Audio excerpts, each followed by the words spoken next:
You know, one thing with Madman with the Show, we try to cover pop culture, fandoms, not everything, but, you know, a good resource. Some of the things you might have read about or heard on another YouTube channel, and other things you may have not completely heard about. And that's some of the things we try to bring forward, is some of the stories that you might not heard of, stuff that's from here or might be overseas.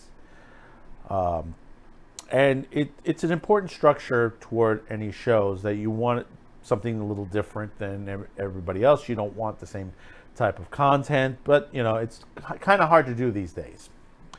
But one story that I do want to bring out, and you know, we've talked, not in a while, we haven't done this, but we talk about the Akihabara district, which is the otaku district in Japan, which is a great little place.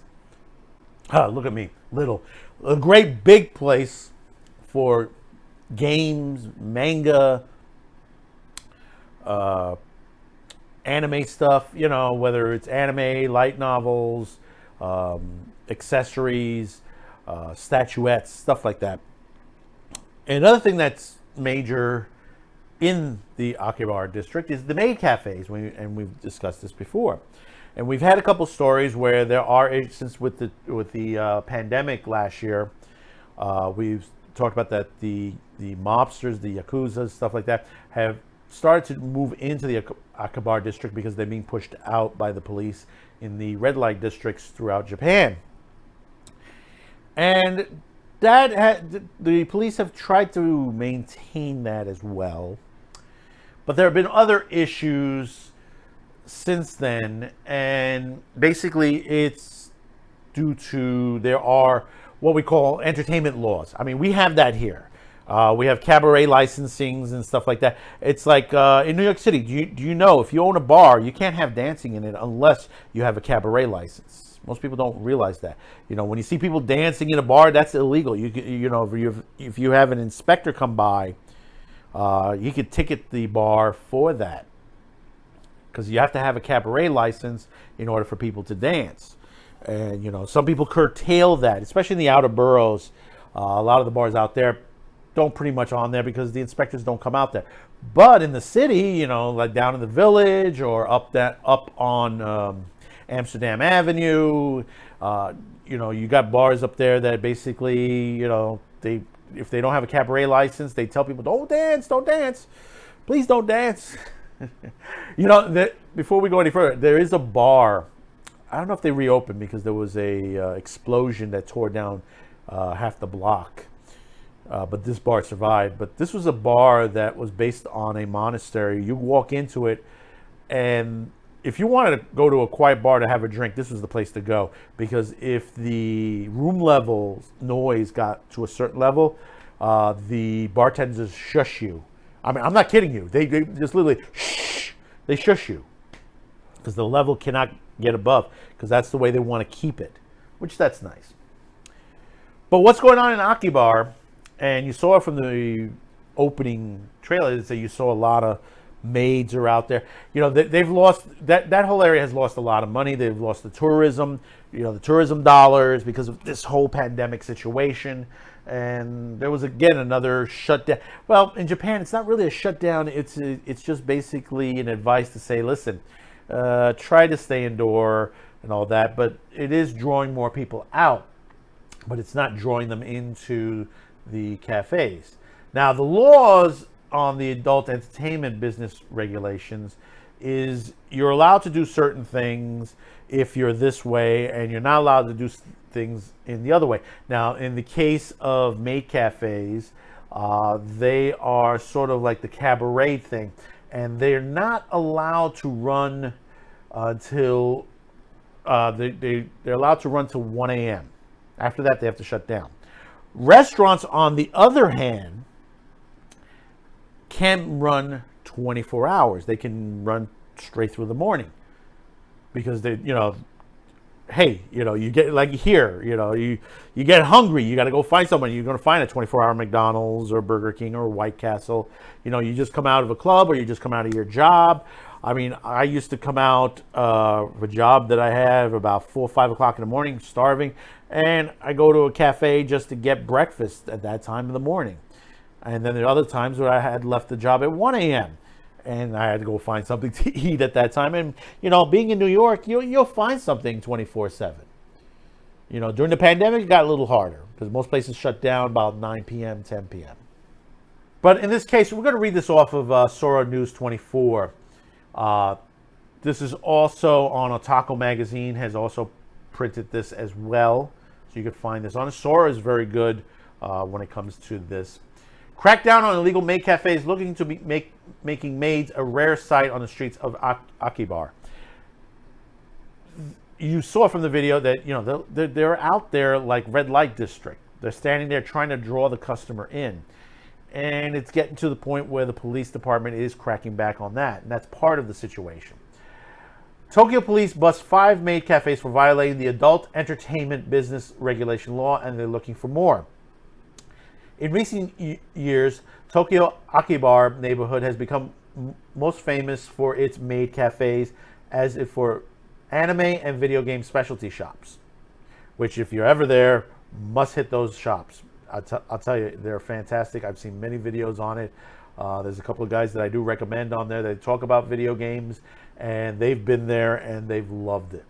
Ordinarily, you don't have to set a foot inside a cafe to feel their presence, as the side streets often have maids out on the pavement, passing out flyers and beckoning passersby to come to their establishments. Here in New York, we get guys that try to toss out for comedy clubs, for sightseeing and stuff like that. You got to be very careful, especially if you come to New York. A lot of them have they're sort of tricking you to pay them and stuff like that for stuff that are free. Sometimes you got to be careful. Always find out about the companies if you have to shell out money toward this. However, over the past few days, locals have been reporting to see notably fewer customer pullers, as such on the street staff are called, and the change follows a recent police crackdown on illegally run maid cafes. Last Thursday, the Tokyo Metro Police Department arrested 5 female Akihabara maid cafe managers between the ages of 20 and 24, and one 47-year-old male maid cafe owner over violations to the adult entertainment business regulation law. Essentially, in Japan, there are different regulations you'll have to follow depending on whether you are running a ordinary restaurant bar called a ishukuken, or a social restaurant bar, or a shaku ishuken, where the waitstaff also socializes with the customers and keeps them entertained. According to the entertainment business regulation laws, social restaurants are required to close at 1 a.m. Ordinary restaurants, though, are allowed to stay open as long as they want, as I said before. The restaurants, Dave, listen, someone's always looking for something to eat, no matter what time of the day it is. Since their primary business is supposed to be providing food, and people who work night shifts or other irregular schedules might need nourishments outside the standard breakfast, lunch, dinner times. So all else equal, it's better to be classified as a normal restaurant, since you can stay open and earning past 1 o'clock. However, investigators judged that 5 Akihabara maid cafes who claimed to be regular restaurants were in fact social restaurants, resulting in 6 arrests of managers and owners. I mean, I don't agree of them being arrested unless they're doing something above them. Maybe they get a ticket for it. But, of course, that's Japan, not the United States. Of course, one could argue that all restaurants that employ friendly chatter or even little polite waitstaff have a social element to the services they're providing. However, there is a difference between the service with a smile and smile being the service itself. One of the cafes connected to the arrest, for example, was found charging customers as much as 70,000 yen, which is $67, for a bottle of cola. Whoa, whoa, whoa, whoa. Wow. For a bottle of cola that would cost about 200 yen, which is about like $1.50. in a convenience store, but with a promise that the maid would sit and talk with them until they were finished drinking the whole thing. Yeah, that almost sounds like a strip joint right there. If you know about the pink champagnes, which the champagnes or whatever the hell they call them, which they used to charge. I don't know if what they charge now, because strip joints, I don't go to strip joints, and hopefully my wife will not listen to this, and then she will question me, why were you in the strip? No. But no, nevertheless, pink champagnes, that's what they were called. They would charge like $75 to $100. And that's ridiculous. I remember I had gone to a bachelor party with my boss. And my boss literally told the girl, I'm not paying for a pink champagne. I'll buy you a rum and coke. I'll buy you this. But I'm not spending X amount of dollars on a overpriced drink.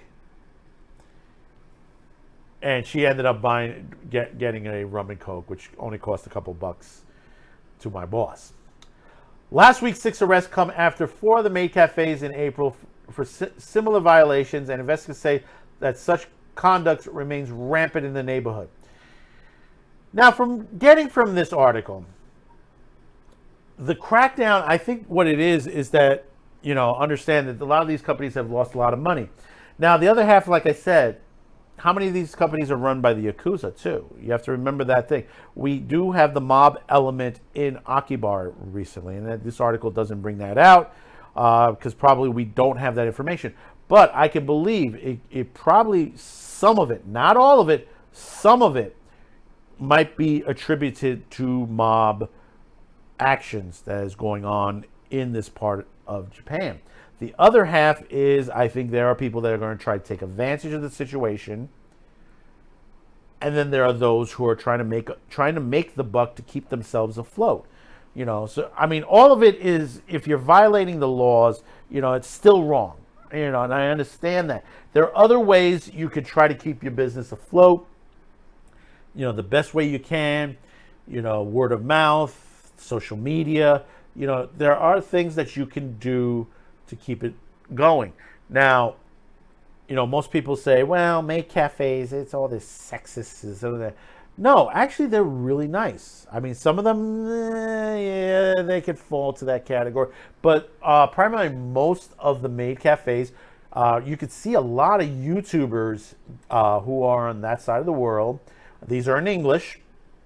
And there are those who have visited maid cafes on there. They're really nice.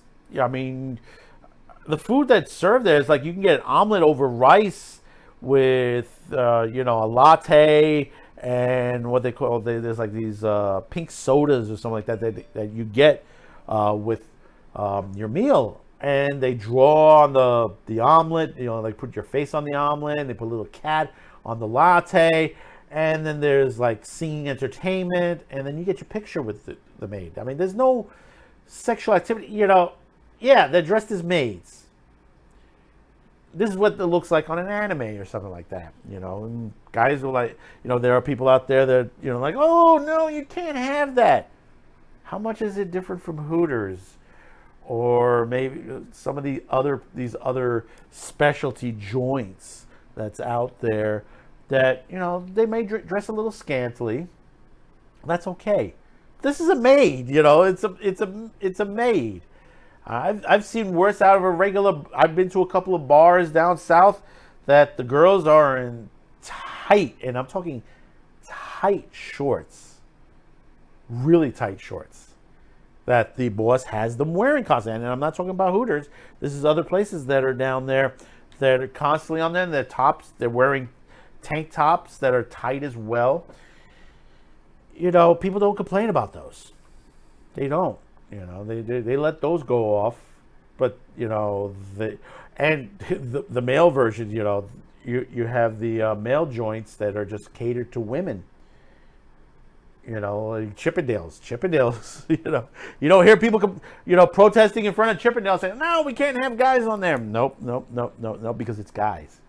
It's guys in scantily outfits or stripping down to their G shorts or whatever you want to call it. But getting back to the maid cafes, I mean, I hope they resolve these situations. You know, what's going on there is like where everywhere else because of the pandemic, people have lost money. Here in New York, right here, we've lost a lot. A lot of the restaurants, shops, stores, and I'm not talking little guys only. I'm talking big Fifth Avenue stores are gone. You go down to Herald Square, Victoria's Secret is gone, The Gap. We had two H&Ms, two big H&Ms. One of them is gone. A lot of stores on the strips are gone. I mean, Macy's is still there. They're still operating. And a couple of the other stores are still operating in the neighborhood. But most of the other stores are gone. And you go up and down Fifth Avenue, you can see a lot of the Fifth Avenue stores, they've broke their leases. And those stores are empty. They're not coming back after what happened. They weren't protected during the pandemic, you know, when the riots came to New York. So, you know, there are people suffering. But then again, there are those who will take advantage of the situation. There are restaurants, even here in New York, there are restaurants here in New York that will overcharge you. And I'm not talking that they've upped their prices. They will overcharge you for a burger. You know, a $12 to $15 burger meal in a regular restaurant turns into a $30 to $40 meal, which basically you can go to another small burger place and get for about $10. They haven't changed their meal. They just upped the prices. Yes, you know, you got to pay your employees and all that, but not to the point where you're going to kill your customers off too. You got to have a balance in between. So you've reached this part of the video. Thank you for tuning in. Don't forget to hit that subscribe, like, share this video, and comment. Please comment below and let me know how you're feeling about this. You know, Akihabara, very important in the industry as far as the manga, anime, and video game industry. It's a great place. And the social restaurant bars are another part of the experience. You know, we don't need to lose that part of it. And it has to be run according. There are laws and regulations, and they have to follow the laws. So until next time, thank you for tuning in. Thank you for being there. Bye-bye now.